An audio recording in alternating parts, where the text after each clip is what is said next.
Kalimantan Barat menyambut tahun 2022 dengan optimisme. Masih dalam semangat hari jadi pemerintah Provinsi Kalbar yang ke-65, hari ini kita akan bercerita tentang apa yang akan dilakukan pemerintah Provinsi Kalimantan Barat di tahun 2022, sekaligus capaian yang sudah diraih pada tahun 2021. 60 menit ke depan, Sapa Kalbar akan berbincang langsung dengan Gubernur Kalimantan Barat, Bapak Sutarmiji, sudah hadir di sini bersama kita. Kita akan mengulas apa saja yang akan dilakukan di tahun yang akan datang dan apa saja yang sudah dilakukan tahun sebelumnya. Harapannya tentu saja akan ada pembangunan yang lebih merata dan kualitas pelayanan publik yang lebih prima di berbagai sektor pendidikan, kesehatan, serta sektor lain yang menjadi hajat hidup masyarakat. Hari ini kami bersiaran dari Rumah Sakit Umum Dr. Sudarso Pontianak. Ini adalah salah satu pembangunan yang menjadi andalan kalau saya bisa bilang pemerintah Provinsi Kalbar tahun ini. Saya sapa dulu Pak Gubernur. Dalam semangat hari jadi Pemprov Kalbar yang ke-65, apa yang akan menjadi fokus? Ya, fokus kita tetap di bidang kesehatan, pendidikan, dan infrastruktur. Serta peningkatan sumber daya manusia, khususnya aparatur pemerintah daerah. Berarti ada pembangunan fisik dan juga pembangunan manusianya yang akan dilakukan. Tahun 2021 dulu kalau kita bercerita tentang capaian, apa yang dianggap paling berhasil dibangun pada tahun 2021? Kita paham kondisinya masih pandemi juga. Sektor kesehatan, ini rumah sakit. Rumah sakit ini ada dua gedung, masing-masing 6 lantai, kemudian ada ruang radiologi dan rumah sakit infeksius. Tapi belum selesai, ruang radiologi sudah selesai. Kemudian ada bangunan untuk hemodialisa.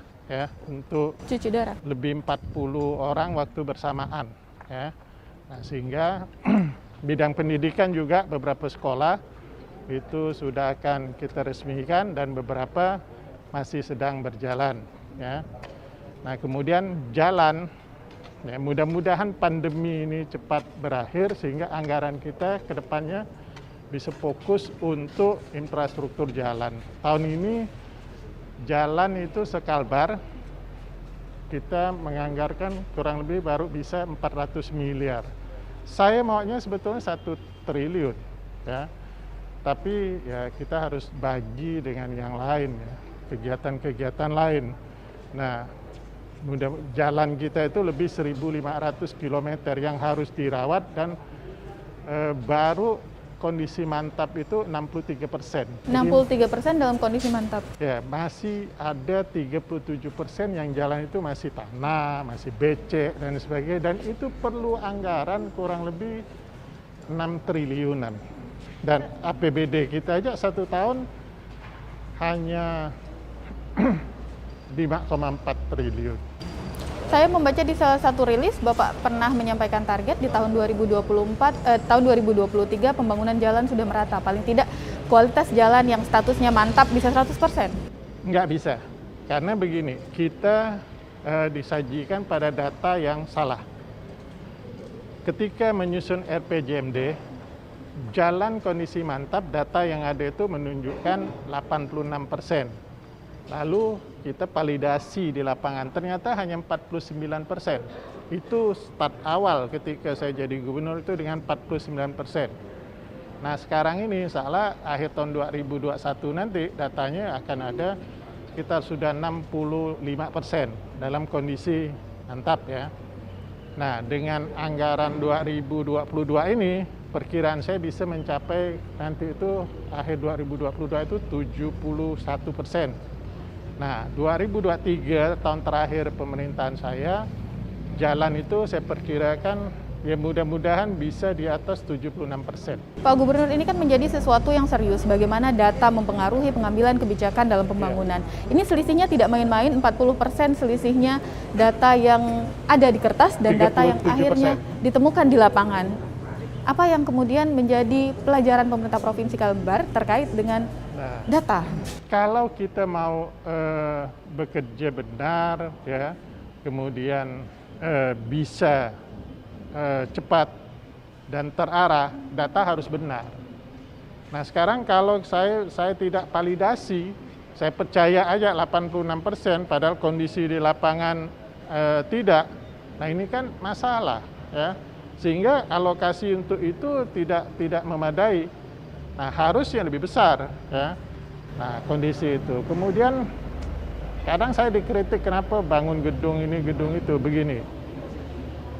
Ada bangunan di kantor gubernur. Awalnya kita diminta untuk bangun mall layanan publik.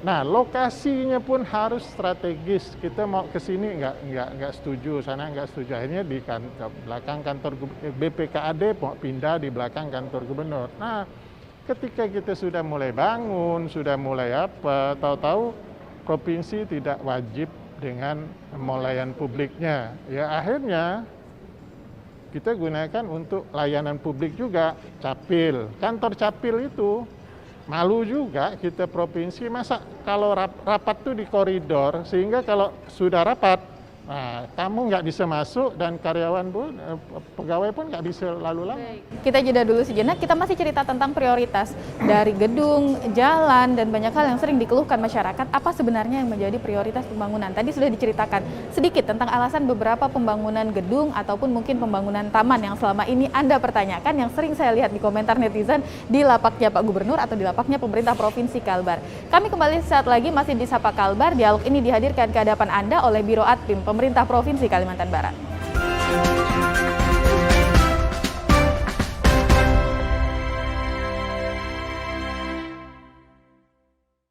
Anda kembali menyaksikan Sapa Kalbar. Pak Gubernur, pandemi memang memaksa kita untuk menyesuaikan sejumlah anggaran yang sudah dirancang. Ini membuat pemerintah harus menentukan betul-betul prioritasnya. Saya rasa tidak heran ketika masyarakat kemudian mempertanyakan beberapa pembangunan yang mereka anggap tidak prioritas. Apa yang ingin Anda jelaskan? Nah, saya ambil contoh ya. Begini, orang memang menganggap segala sesuatu itu dengan ini. Tapi kita bekerja kan, pemerintah bekerja dengan indikator-indikator. Contoh kemarin dirilis, misalnya tingkat kebahagiaan sampai gubernur DKI itu protes dan sebagainya menurut. Nah, kita harus jaga itu. Nah, taman justru kita masih kurang betul gitu. Di negara-negara yang tingkat kebahagiaan, tingkat ininya sudah tinggi, taman itu merupakan satu prasyarat gitu, ya, supaya interaksi orang, ya, beban pikiran yang sudah gimana gitu, dia stres dengan berada di taman dan lain sebagainya. Nah, pendopo gubernuran itu sampai di situ bukan dibuat taman, tapi dibuat jogging track, ya. Belum selesai itu, ya, pembangunannya, karena nanti jogging track itu tanahnya rendah, 80 cm dari jalan, sehingga harus ditinggikan, biayanya besar. Nah, nanti di situ ada jogging track untuk yang berusia 50 tahun ke atas. Nah, nanti mereka jogging track di situ, kemudian nanti pendinginannya di hutan kota, kemudian di situ ada galeri hasil hutan. Ini bagian dari kita membangun atau memberikan tingkat kebahagiaan, kesenangan pada masyarakat Kalimantan Barat. Bukannya gagah-gagahan, saya nggak tinggal di situ. Baik, kalau saya mencoba berpikir dari sudut pandang masyarakat yang mempertanyakan kebijakan Bapak, mungkin ada pikiran begini. Saya yakin banyak yang bahagia dengan adanya jogging track. Ini terlihat dari aktivitas masyarakat yang sering terlihat di pagi dan sore hari di area jogging track dan sekitar pendopo yang dibangun.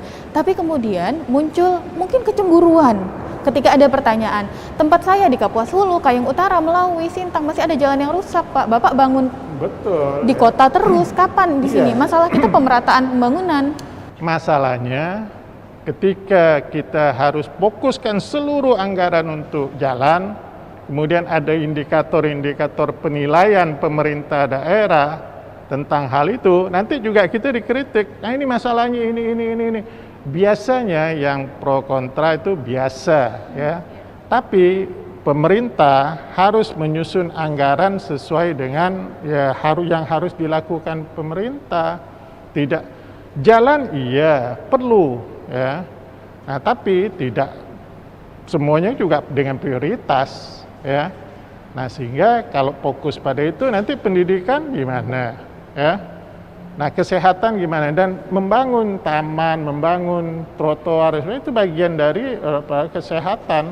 Orang bisa jogging di situ, bahkan nanti jogging track itu trotoar itu akan sambung sampai ke Polda, kemudian Gembala Baik sampai ke kantor gubernur. Nah, dari pendopo orang mau jalan kaki sampai ke Polda, nanti nyebrang sampai ke museum, kan bagus ya. Kapan dong Pak kami-kami di kabupaten ini misalnya, atau kami-kami di wilayah perbatasan ini mendapatkan fasilitas yang sama? Seperti apa koordinasi pemerintah provinsi dengan pemerintah Di kabupaten Sanggau kota?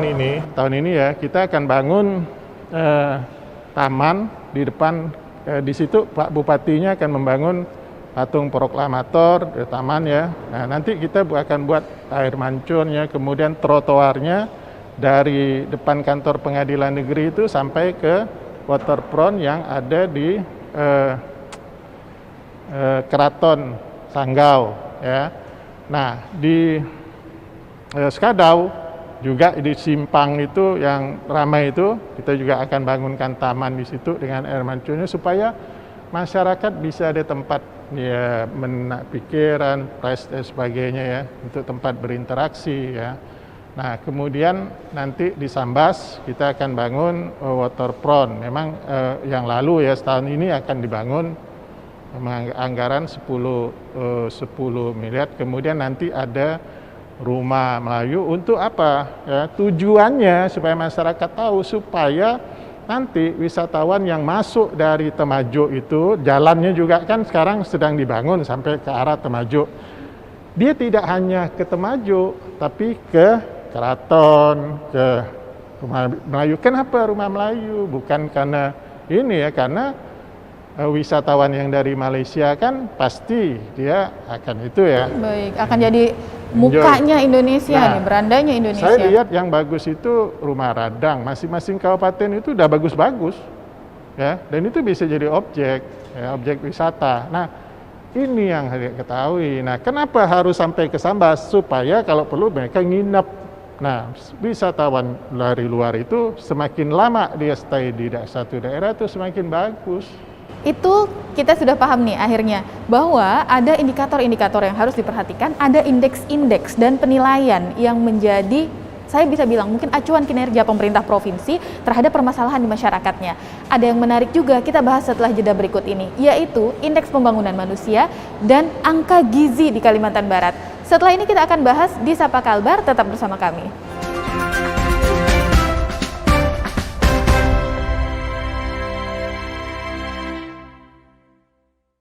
Pemirsa dan pendengar yang Anda saksikan ini adalah Sapa Kalimantan Barat. Program ini dihadirkan oleh Biro Adpim Pemerintah Provinsi Kalimantan Barat untuk menjadi salah satu sarana pemerintah provinsi untuk menyampaikan berbagai berita tentang pembangunan dan juga menjawab pertanyaan Anda terkait dengan apa saja kebijakan yang diambil pemerintah Provinsi Kalimantan Barat. Dari segmen sebelumnya mungkin kita sudah bisa tarik kesimpulan. Ada indikator-indikator yang harus menjadi acuan pembangunan pemerintah provinsi ketika mengambil kebijakan.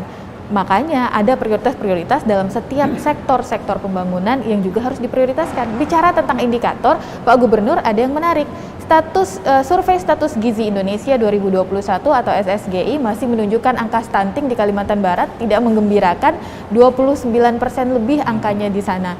Kita punya target untuk menurunkan sampai 14% pada tahun 2024. Tapi ini kan kerja yang berat. Bayangkan kalau sampai hampir 30%, artinya dari 10 balita di Kalimantan Barat, 3-nya itu stunting. Yeah. Jadi di 2018 itu data ya, saya mulai dari periode saya jadi gubernur, itu data stunting 33%. Kemudian sampai akhir kemarin 2020 ya, datanya 2020 kita baru bisa menurunkan 4%, yaitu sekarang di posisi data itu 29%. Perkiraan saya ya, kalau misalnya Presiden targetnya itu adalah 14% ya, maka Kalbar itu biasa kuat apapun yang kita lakukan, perkiraan saya bisa di angka sekitar 22 sampai 24% ya. Nah, masalahnya sangat tergantung pada kabupaten kota. Ya, Kalbar ini kan akumulasi atau kompilasi dari capaian-capaian daerah. Nah, makanya di daerah itu saya minta ya capaian-capaian indikator-indikator dalam pembangunan itu diperhatikan, ya. Harus diperhatikan. Kalau tidak ya nanti ya angkanya jelek kita dikritisi juga ya, angkanya baik belum tentu dapat apresiasi kan itu. Nah, yang jelas menyusun anggaran harus memperhatikan semua indikator-indikator yang sudah ada dalam melaksanakan pembangunan. Nah, bidang kesehatan apa, bidang pendidikan apa, infrastruktur apa, dan lain sebagainya itu harus. Kenapa? Apakah kita masih kesulitan berkoordinasi dengan pemerintah kabupaten kota untuk menentukan indikator-indikator penting? Masing-masing daerah tahu harusnya. Masing-masing daerah sudah jelas, kaitnya itu sudah jelas ya. Artinya panduannya sudah ada semua. Nah, cuma masalahnya programnya kadang bisa tak nyambung ya, kadang menyepelekan, hal itu masih tidak penting ya, padahal yang itulah yang paling penting ya. Nah, saya di kesehatan saya perhatikan betul ya, kita perhatikan betul dalam semua aspek, termasuk ya talasemia pun kita tangani dengan baik gitu ya. Kita buat ruangan yang nyaman untuk anak-anak ini ya. Ini bagian dari ya penanganan. Nah, sebenarnya provinsi itu untuk melakukan hal-hal yang memang sifatnya ya koordinatif ya. Nah, operasional itu kabupaten kota. Ya. Pak Gubernur, kita bicara tentang stunting ini kan bukan hanya tentang angka dan anak yang tumbuh pendek. Ini kaitannya dengan tumbuh kembang, kaitannya dengan kualitas manusia Kalimantan Barat di 10 ataupun 20 tahun yang akan datang. Karena mereka yang akan memimpin Kalimantan Barat ke depannya begitu. Ada intervensi yang bisa dilakukan pemerintah Provinsi Kalbar agar masalah-masalah serius ini bisa diatasi pemerintah di kabupaten kota? Ya, salah satunya kita menyiapkan masalah kesehatan ya anak, kemudian pendidikan dan tempat dia olahraga.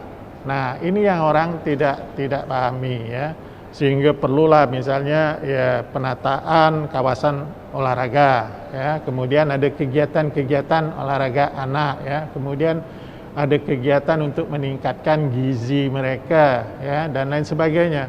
Nah, ini bisa dilakukan oleh yang bisa mendongkrak perubahan persentase capaian itu adalah kabupaten kota. Provinsi ya, masuk di ruang-ruang yang memang sifatnya lintas kabupaten kota, kemudian ya untuk hal yang agak berat-berat lah ya, itu kita masuk di situ. Baik, masih soal kesehatan Pak Gubernur, sebelum nanti kita masuk ke IPM. Kita masih dihadapkan pada wabah pandemi, kabar buruknya adalah Omikron sudah masuk ke Indonesia, sudah ada transmisi lokal, di Kalbar juga kabarnya sudah ada kasusnya. Kebijakan apa yang kita ambil untuk menghalau agar virus ini tidak mencapai gelombangnya sesuai prediksi di bulan Februari dan Maret? Yang pertama mengurangi potensi kerumunan, kegiatan apapun, ya yang ini harus diketahui ya, harus ketahui. Nah, keterjangkitan karena ini virus, karena interaksi antara satu orang dengan yang lain. Beda bakteri ya, ini kan virus gitu. Dari bicara ya, kalau bakteri itu biasanya harus ada media yang langsung kayak kita. Ya, istilahnya kalau nyebrang harus pakai sampan gitu. Ya, beda virus ya. Nah, itu yang harus dilakukan. Nah, yang kedua, protokol kesehatan harus betul-betul dijaga ya. Nah, hindari hal-hal yang memancing kerumunan ya. Sehingga saya minta pada Pak Edi ya, wali kota waktu itu untuk tempat-tempat ini ya tutup dulu lah. Nah, kemarin kita temukan ada satu SD ada 6 yang positif ya, saya bilang ya liburkan dulu 1 minggu ya. Nah, ternyata setelah di tracing satu anak itu baru pulang dari Jakarta, dia yang positif, kemudian jangkit di temannya, kemudian gurunya 2 ya.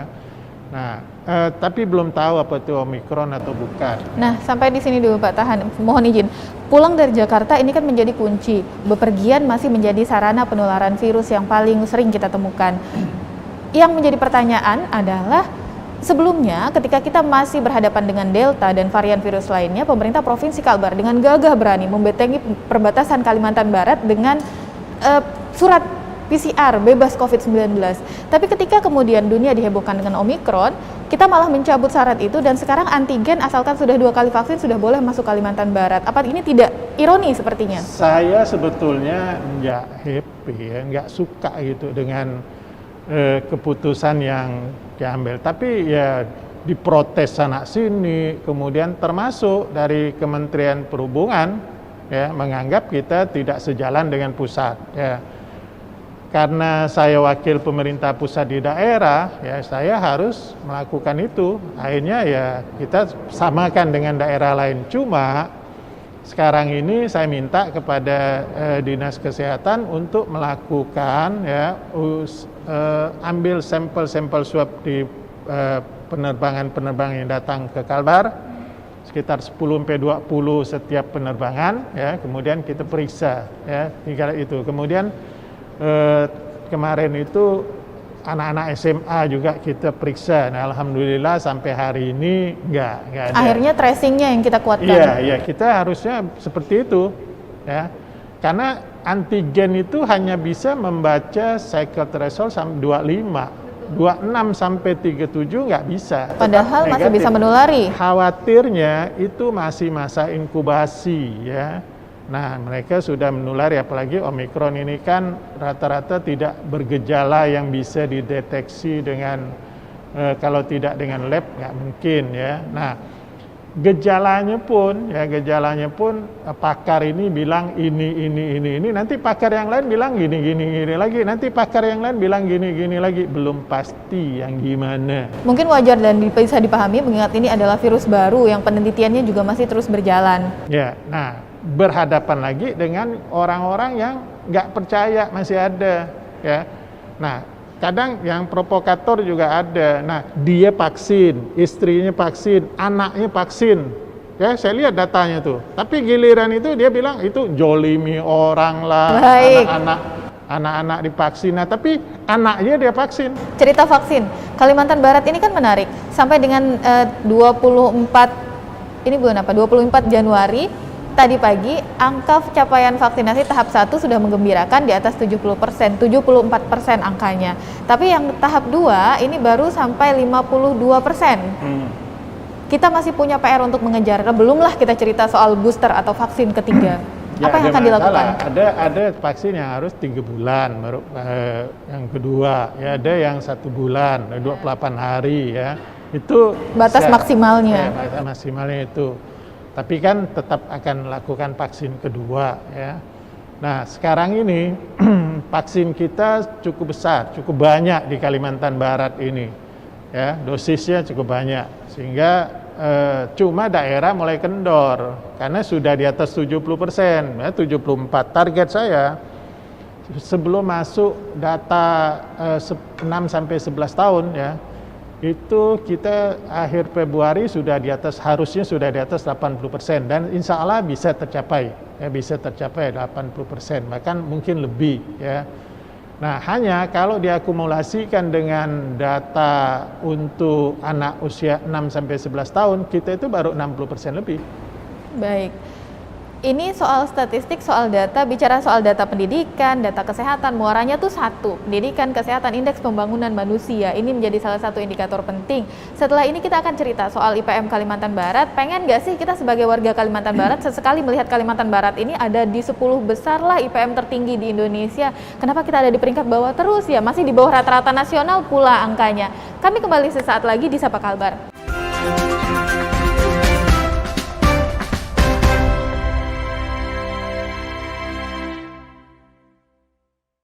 Bolehlah mungkin masyarakat Kalimantan Barat bergembira karena tahun 2021 capaian IPM naik 0,24 poin dibandingkan dengan tahun 2020, ada di angka 67 poin.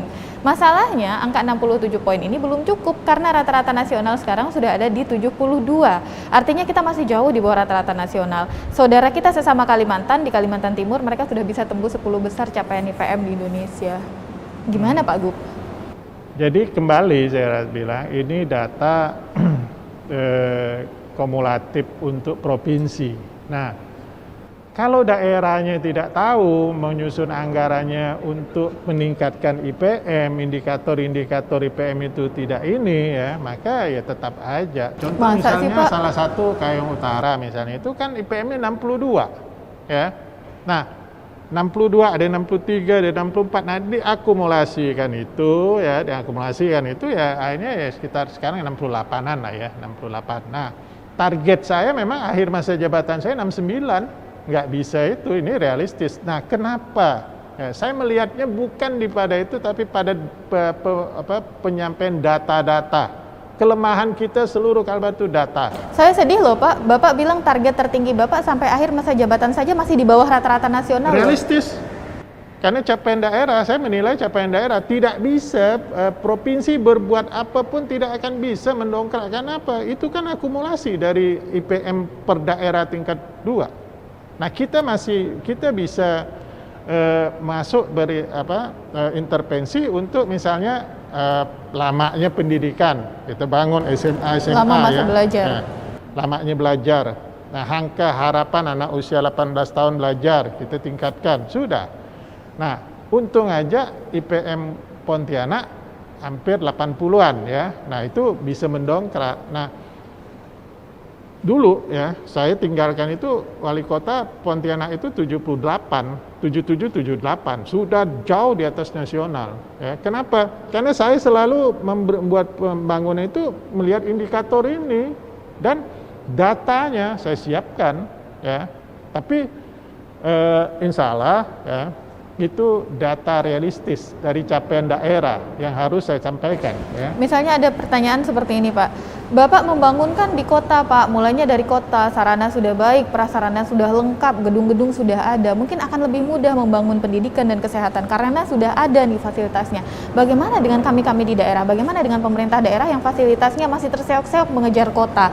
Apa yang bisa Bapak sarankan atau apa yang bisa didorong pemerintah provinsi? Saya rasa tidak juga ya, saya membangun sekolah waktu itu ya lebih banyak masa saya dibanding masa itu ya, SMP dengan SMA-nya ya. Kenapa? Karena saya mau kejar lamanya orang harapan belajar kan. Nah, tidak ada rumah sakit daerah, saya bangun rumah sakit ya.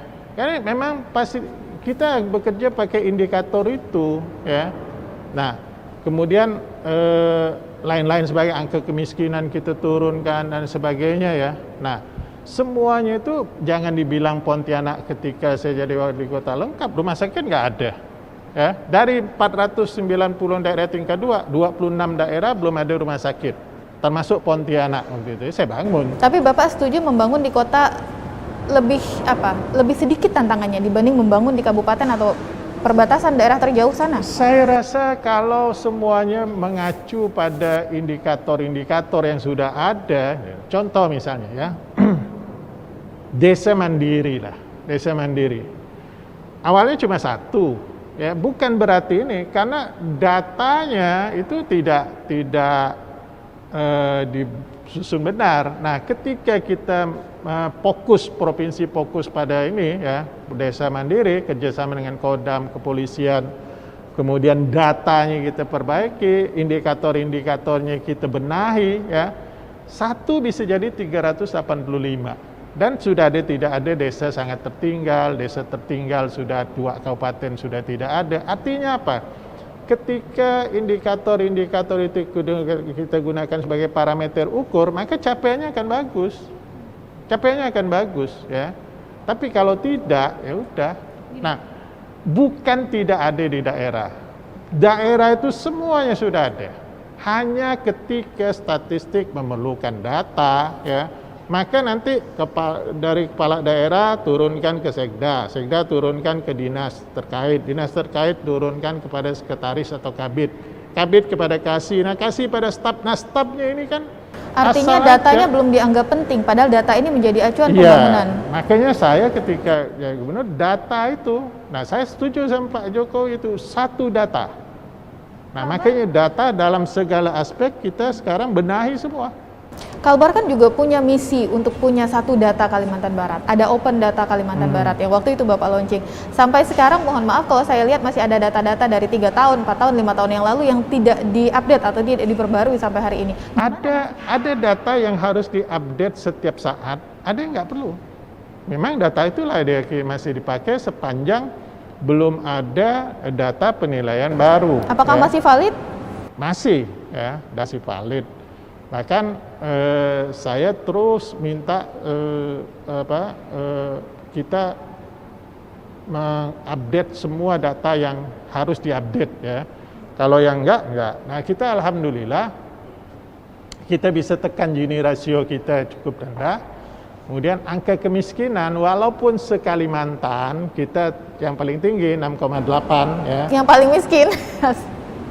Tapi jauh di bawah nasional. Nah, angka pengangguran kita juga tidak terlalu ini, ya, hanya 5%-an lebih. Artinya semua angka kemiskinan sudah di bawah nasional, angka pengangguran di bawah nasional, ya, dan Gini rasio di bawah nasional. Nah, ini kan indikator-indikator yang harus kita pertahankan, harus kita jaga. Nah, sekarang daerah memperhatikan itu nggak? Ya. Nah, itu harus semuanya. Kalau tidak, ya, capaian-capaian yang ini sehebat apapun kita buat nggak akan ada artinya, ya, nggak ada artinya. Saya agak punya pertanyaan terkait dengan yang tadi Bapak bilang soal indikator prioritas pembangunan pemerintah di daerah. Karena kalau misalnya kita lihat dari sebelum menjabat saja, saat masa kampanye, setiap calon kepala daerah itu visi misinya pasti pendidikan, kesehatan. Kalau ditanya Bapak program prioritasnya apa? Oh, pendidikan, kesehatan. Ibu mau apa? Meningkatkan IPM. Sepertinya semuanya tahu, semuanya satu suara. Apa mungkin ada yang tersendat ketika proses ini berjalan atau ada lagi yang tidak sesuai di dalamnya? Sekarang meningkatkan IPM. Tahu nggak indikatornya apa? Nah, indikatornya ini harus dibangun dan datanya harus diupdate, ya. Bidang pendidikan, bidang kesehatan, bidang ekonomi. Nah, saya selalu memperhatikan itu. Nah, tapi tidak bisa angkanya yang keluar itu kan akumulasi dari kabupaten kota, bukan di provinsinya, ya. Beda dengan misalnya, capaian pembangunan jalan provinsi dalam kondisi mantap, betul, itu urusan provinsi, ya. Nah, tapi kalau yang lainnya enggak tuh, ya, harus akumulasi dari. Nah, kalau daerah ini tidak mengupdate datanya, ya, IPM itu paling hebat naiknya 0,8. Itu udah paling hebat. Dalam rangka ulang tahun pemerintah Provinsi Kalimantan Barat, apa yang mau Bapak sampaikan kepada Bapak Ibu Kepala Daerah di kabupaten dan kota untuk sama-sama berupaya meningkatkan IPM? Karena bukan hanya tentang angka, ini juga tentang hajat hidup masyarakat provinsi, karena pendidikan kesehatan. Nah, saya ambil contoh nih. Sambas waktu itu berada di urutan terakhir atau apa, ya. Lalu Bu Juliarti waktu itu kan bupatinya. Dia merasa nggak seperti itu, ya. Akhirnya dia minta update, ya, seluruhnya data. Nah, kebetulan waktu itu ada program dari statistik, ya. Nah, akhirnya dia itu lompat di urutan kelima sekalbar. Nah, artinya apa? Ketika datanya dia perbaiki, ketika datanya di-update dan sebagainya, itu bisa tampil. Nah, sekarang masalahnya ya kelemahan itu tadi, ya, kelemahan itu tadi. Nah, saya mengajak kepada kabupaten kota, bupati, wali kota, ayo ketika menyusun anggaran itu perhatikan indikator-indikator yang harus kita capai, ya. Memang semuanya memang program nasional, kita harus linear, ya.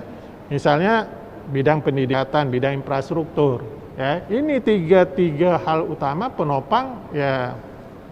Yang lain-lainnya, ya, bidang pendidikan, kesehatan, infrastruktur, inilah kunci dari keberhasilan kita untuk merealisasikan semua hal-hal yang lain, semua program. Kalau tidak, nggak bisa. Baik, pengolahan data, apa mungkin nanti kita perlu tim ahli ya untuk mengolah data di setiap kabupaten kota atau paling tidak untuk memberikan pelatihan? Mungkin agak bingung juga, apalagi data ini Pak Gubernur, sebenarnya kan data ini adalah kondisi sebenarnya, ini aja yang dilaporkan, tinggal apa sih masalahnya, di mana sih? Apa kurang kita tenaga ahli untuk mengolah data? Masalahnya memperlakukan data itu, ya. Saya ketika mau saya selalu ya datanya harus lengkap dulu supaya yang saya sampaikan itu ya ngalir aja gitu ya. Nah, data itu harus diuji dengan data-data yang lain ya. Harus diuji dengan data-data yang lain. Kemudian data yang akumulatif ya sifatnya. Nah, kita harus tahu item per item, daerah ini begini, daerah ini begini. Nah, intervensinya apa di situ, ya? Nah, contoh misalnya kembali kepada COVID, ya. Ada daerah yang gimana hebohnya gitu ya, tapi capaiannya enggak juga tuh, ya. Tapi yang capaian vaksinasi nih kita cerita. Saya tuh hampir tiap hari ada kepala daerah yang saya telepon. Yang saya tanya, yang saya semangati, ya. Dan alhamdulillah, Sambas, Sekadau, Bengkayang, ya. Saya bilang bisa. Nah, sekarang Kuburaya, saya bilang bisa, Pak Muda. Itu bisa satu hari bisa pernah 8.000, 9.000. Artinya kalau diseriusi bisa. Dan saya yakin nanti yang akan tertinggal ini salah satu kabupaten ini tinggal jauh dibanding yang lain. Dulu tuh pedanya hanya 0, sekian, sekarang sudah 4% selisihnya. Nah itu ya hati-hati. Baik, kejelian pemerintah kabupaten kota dalam mendukung pembangunan yang dilakukan pemerintah Provinsi Kalimantan Barat juga dibutuhkan untuk mencapai sinergi agar pembangunannya berjalan sejalan. Nah setelah ini kita masih berbincang di Sapa Kalbar. Anda tentu penasaran, kenapa ada di Rumah Sakit Umum Daerah Dr. Sudarso, tapi kok kosong ya? Kenapa masih berantakan di belakangnya? Kita akan ceritakan sudah sampai mana pembangunan rumah sakit yang tentunya menjadi harapan masyarakat untuk mendapatkan pelayanan kesehatan yang lebih baik ini. Setelah yang satu ini.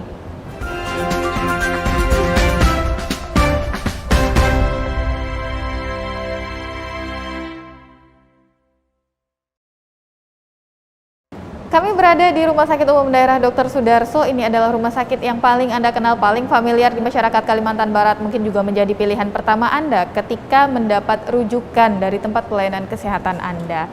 Nah, sekarang rumah sakit ini pembangunannya sudah hampir selesai, sudah memasuki tahap finishing. Kalau misalnya Anda lihat di belakang saya memang masih agak sedikit berantakan karena sedikit lagi dipoles saja. Ini akan jadi rumah sakit dengan fasilitas yang bisa diandalkan di Kalimantan Barat. Karena di gedung baru ini akan ada tambahan 277 bed yang artinya bisa menampung lebih banyak pasien. Terkait pembangunan RSUD Dr. Sudarso, Pak Gubernur, saya ingat di awal ketika Anda bilang akan membangun RSUD Sudarso lebih baik, gini ada yang mencemooh juga saat itu, tetap ada pro kontranya juga walaupun yang dibangun adalah rumah sakit. Apa yang ingin Anda sampaikan hari ini ketika rumah sakit ini sudah diresmikan? Ya. Kalau saya nganggap biasa. Namanya ya dunia politik, karena jabatan saya jabatan politik ya, itu biasa pro kontra. Tapi kita jangan mundur dari masalah-masalah seperti itu ya. Kalau kita kan bicara untuk kepentingan masyarakat ya. Saya kalau sudah untuk kepentingan masyarakat, orang ngomong apa pun terserah aja, pekakan telinga aja istilahnya itu, nggak usah dengar gitu. Kalau perlu tutup dengan kapas atau apa gitu ya. Nah, pembangunan rumah sakit Sudarso ini saya serius membenahi secara keseluruhan ya. Bahkan ada setelah dua gedung ini saya ingin punya bangunan yang klinik gigi dan mata yang bagus gitu. Kemudian ada check up lengkap di sini yang memadai ya, tidak kalah dengan yang lain ya.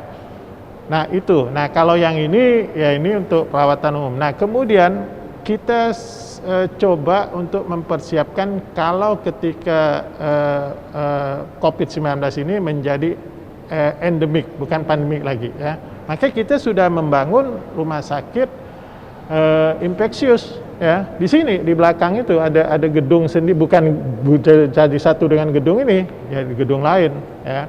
Kemudian ruang radiologi tahun ini selesai ya. Kemudian talasemia banyak juga di sini anak-anak ya, itu kasihan karena mereka hidupnya tergantung pada transfusi darah ya. Kita buatkan tempatnya nyaman. Kemudian tempat kita lihat banyaknya yang gagal ginjal ya, maka ruang hemodialisa ya kita bangun sudah jadi ya. Salah itu. Nah, rumah sakit ini sendiri Ada beberapa peralatan yang ketika COVID kemarin susah untuk masuk karena pesannya dari luar negeri, ada beberapa dari luar negeri. Termasuk Pinel ini sebetulnya dari luar, rata-rata ya Pinel itu dari luar. Nah, itu ada keterbatasan. Nah, sehingga ada masih misalnya kelengkapan ruang operasi ya. Itu juga masih harus menunggu alat. Nah, hal-hal seperti tambah lagi penataan kawasan ya, penataan kawasan waktu itu belum ini di perubahan anggaran baru kita anggarkan. Itu pun belum selesai. Pagar belum ada, kemudian saluran belum seluruhnya jadi ya. Nah, kalau gedung ini insya Allah di akhir Februari ya, di 20-an Februari itu sudah harus selesai ya.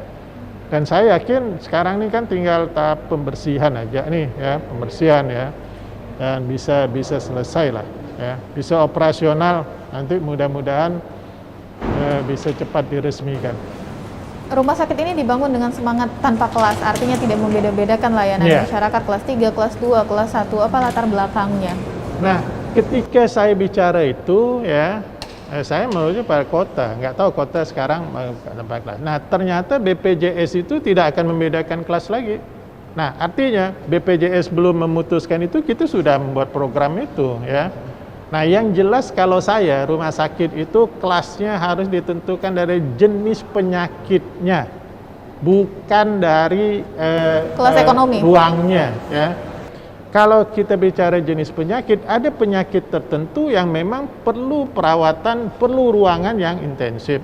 Bahkan untuk misalnya orang untuk jantung ya, itu tempat tidurnya dari UGD jatuh, dari IGD ya. IGD itu dia tempat tidurnya tahu berapa harganya itu satu. Di atas 200 juta. Harus Kenapa berbeda? ketika dia didorong ruang penanganan pertama, itu nggak boleh ada getaran-getaran yang gimana gitu. Nah, orang kadang pikir, masa sih tempat tidur 200 juta lebih? Ya memang harganya begitu ya. Saya kalau 20 juta mah suka aja. Baik. Pak Gubernur, saya ingat sekitar 2 tahun lalu kita juga berdialog di sini ketika peletakan batu pertama rumah sakit ini, ketika gedung ini baru dibangun. Saat itu respon masyarakat positif sekali menanggapi soal pembangunan dan juga fasilitas yang akan ada di rumah sakit ini. Tapi ada catatan yang cukup besar dan cukup marak terkait dengan kualitas pelayanan yang berkaitan dengan manusianya, artinya pembangunan SDM. Bagaimana membuat selaras pembangunan gedung dan pembangunan fisik ini dengan pembangunan manusia di rumah sakit ini? Nanti di sini ya, ketika yang gedung ini ya, perawatnya atau dan lain sebagainya, dokter dan sebagainya, akan ada ya panduan-panduan ya dari pakar ya, bagaimana menerima pasien itu dengan senyum ya, jangan sampai ya anekdot orang selama ini ya. Ya, kalau orang melahirkan itu kan selalu keluhan, suara, kadang menjerit, kadang takut kan. Yang sampai nanti anekdot perawatnya bilang, nah kalau mau melahirkan itu beribut, menjerit-jerit. Kalau senang-senang diam-diam dia bilang kan. Nah itu kan bikin orang, tidak boleh lagi seperti itu ya. Harus dipandu, harus apa. Saya ketika anak saya melahirkan, saya pandu ya. Nah kalau enaknya miring, enak tentang enak ngadep sana gitu ya.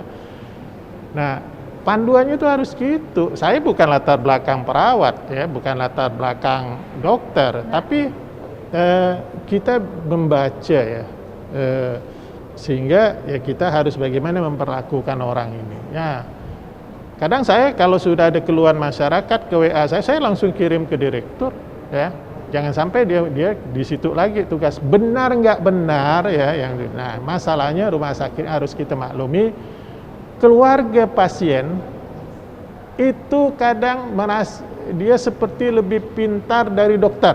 Mungkin karena kondisi emosional, betul, dan situasi yang sulit. Sehingga dokternya nanti ya sepertinya dokter tuh dipandu, kan harus begini. Nah, nggak seperti itu ya. Nah, menghadapi masyarakat seperti ini ya perawat, dokter dan manajemen rumah sakit harus bisa mencari solusi, berinovasi gimana supaya itu. Nah, selama perawatan kita pada pasien itu baik, ya, maka mereka tidak akan itu kan penyampaian tadi itu kan karena kepanikan dan kekecewaan. Orang masuk rumah sakit itu panik, ya. Nah, kita jangan buat mereka lebih panik lagi, ya. Nah, belum apa-apa misalnya, nah ini nih sakit ini nih biayanya nih paling kurang nih sekian. Nah, itu yang pusing. Tapi bertangani dulu masalah biayanya gimana itu nanti. Nah, rumah sakit ini Sudarso ini insya Allah kita sudah ada kerjasama dengan Harapan Kita, ya. Nanti Pak Menteri itu maunya di setiap ibu kota provinsi itu rumah sakitnya sudah bisa menangani ya masalah penyakit jantung. Kalau perlu bedah terbuka, ya semuanya bisa. Nah, sekarang baru 25 provinsi yang ada itu. Nah, kita termasuk yang ada. Nah, nanti kerjasama dengan Rumah Sakit Harapan Kita, bulan depan dokter ahlinya ada di sini dan peralatan-peralatan juga akan dilengkapi, ya dilengkapi. Jadi ya mudah-mudahan semua ya jenis penyakit bisa kita tangani dan kita punya ahli. Sekarang ini siapa aja mau ambil spesialis saya rekomendasi. Mau orang dari mana, mau dari Papua, dari mana mau perlu rekomendasi saya sebagai gubernur, saya beri aja. Karena pada akhirnya spesialis-spesialis ini akan membantu meningkatkan kualitas pelayanan. Rumah Sakit Umum Daerah Dr. Sudarso ini menjadi salah satu hadiah untuk ulang tahun pemerintah Provinsi Kalimantan Barat ke-65 pada tahun ini.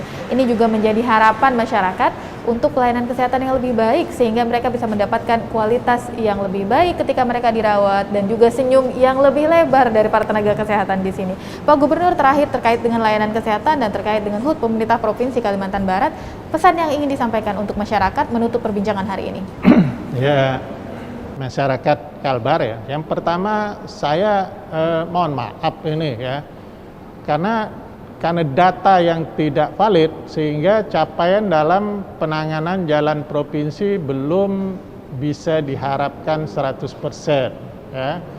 Dan ini juga dikarenakan anggaran kita yang terbatas. Tapi saya yakin di akhir masa jabatan saya capaian jalan provinsi dalam kondisi mantap itu di atas 76%, bahkan bisa lebih. Mudah-mudahan bisa 80%. Nah, kalau sudah 80% itu sudah enak. Jadi kalau sekarang ini jalan masih ada yang becek dan sebagainya, memang kondisinya seperti itu, masih ada 30% dan jalan yang memang dan kita perlu anggaran untuk menyelesaikan semua itu 6 triliun, ya. Sedangkan APBD kita ya hanya sekitar 5,4. 5,4 itu pun setelah belanja ini belanja itu, ya belanja modalnya, infrastruktur jalan itu hanya bisa tahun ini 400 miliar, ya. Tapi jalan-jalan gang-gang itu ya Dewan menganggarkan cukup besar juga itu capaiannya. Nah, kemudian di bidang kesehatan ya insya Allah Rumah Sakit Sudarso tahun ini akan operasional untuk nanti rumah sakit ini sendiri, 2 gedung ini ditambah ruang radiologi, hemodialisa, kemudian perawatan thalassemia ya dan rumah sakit infeksius ya. Insya Allah tahun ini kita upayakan bisa selesai. Nah, setelah itu masih ada satu lagi, mudah-mudahan ya tahun depan itu bisa dianggarkan. Kita akan membangun ruang klinik gigi dan mata yang canggih ya. Kemudian ada check up lengkap.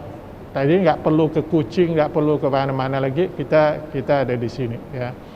Nah, itu. Kemudian di sektor pendidikan saya akan terus membangun SMA, SMK sesuai dengan tupoksi provinsi ya. Kemudian penambahan ruang kelas, kemudian memperbaiki sarana prasarana lainnya seperti kursi meja belajar dan lain sebagainya. Di sektor layanan publik bukan kita gagah-gagahan untuk membangun gedung dan sebagainya, karena kita diminta untuk ya standar minimal layanan publik itu ada ya. Nah, seperti kantor-kantor yang masih belum ada standar minimal pelayanan publik itu ya, itu harus segera kita perbaiki ya. Kalau tidak nanti indikator-indikator penilaian kita itu akan jelek juga ya. kemudian kita membangun taman bukan tidak ada manfaatnya, itu ada penilaian tingkat kebahagiaan suatu daerah, ya. Nah, sehingga taman, tempat jogging. Nah, dengan COVID ini tidak bisa orang di Pontianak ya hanya jogging di Gulis semua, karena di situ akan ada kerumunan. Makanya di Pendopo itu depannya nanti akan ada tempat jogging track, kemudian trotoar yang akan dibangun oleh pusat ya, bukan provinsi bangun trotoar itu pusat, tapi kita tetap minta itu diselesaikan sampai ke Polda, dari Pendopo sampai ke Polda, dan dari Gembala Baik ya, sampai ke museum. Nah, ini semuanya bisa digunakan oleh masyarakat dari manapun ya. Tidak hanya. Nah, kemudian saya lupa tadi, beberapa infrastruktur kita bangun untuk membuka keterisoliran. Ya, contoh misal kita bangun jembatan di Korek ya, itu akan membuka lahan ketersediaan lahan ya, kurang lebih ribuan hektar. Ya, di situ banyak sekali kegiatan-kegiatan ekonomi yang akan bisa berkembang, hasil pertanian dan sebagainya. Dan insya Allah tahun ini juga selesai. Jembatan Riam Danau di Ketapang akan kita resmikan. Jalan di Manis Mata, jadi di ujung-ujung pun kita ini, tapi itu tadi skala prioritas. Nah, nanti keluhan-keluhan masyarakat tentang jalan itu terus akan kita perhatikan ya. Kemudian di Sambas, daerah wisata juga akan kita bangun ya. Jadi saya berharap masyarakat tetap bersabar karena keterbatasan anggaran kita ya. Saya janji untuk terus berbenah di jajaran pemerintah provinsi maupun dalam penggunaan anggaran yang lebih efektif, lebih efisien, dan lebih terarah. Terima kasih Pak Gubernur untuk perbincangan 60 menit ini Sapa Kalimantan Barat. Selamat ulang tahun yang ke-65 pemerintah Provinsi Kalimantan Barat, maju terus dan semangat terus dalam mengabdi untuk percepatan kesejahteraan masyarakat Kalimantan Barat. Saya ucapkan terima kasih kepada seluruh jajaran pemerintah Provinsi Kalimantan Barat. Teruslah abdi dengan inovasi-inovasi yang baik. Menarik, percepatan peningkatan kesejahteraan Provinsi Kalimantan Barat ini tentu menjadi harapan masyarakat, sehingga yang berbahagia tidak hanya bagian dari ASN pemerintah Provinsi Kalimantan Barat misalnya, tapi seluruh masyarakat yang berKTP Kalimantan Barat bisa bahagia dengan perayaan Hari Jadi Masyarakat Kalimantan Barat ini, karena ada rencana-rencana pembangunan yang sudah terlaksana dan ada juga yang sudah diproyeksikan untuk tahun-tahun mendatang. Inilah Sapa Kalimantan Barat yang tadi Anda simak selama 60 menit terakhir. Terima kasih pemirsa dan pendengar yang sudah menyaksikan acara ini. Talkshow ini dihadirkan ke hadapan Anda oleh Biro Adpim Pemerintah Provinsi Kalimantan Barat. Saya Dia Citra Rahmatika, pamit undur diri. Selamat pagi, sampai jumpa. Kompas TV, independen, terpercaya.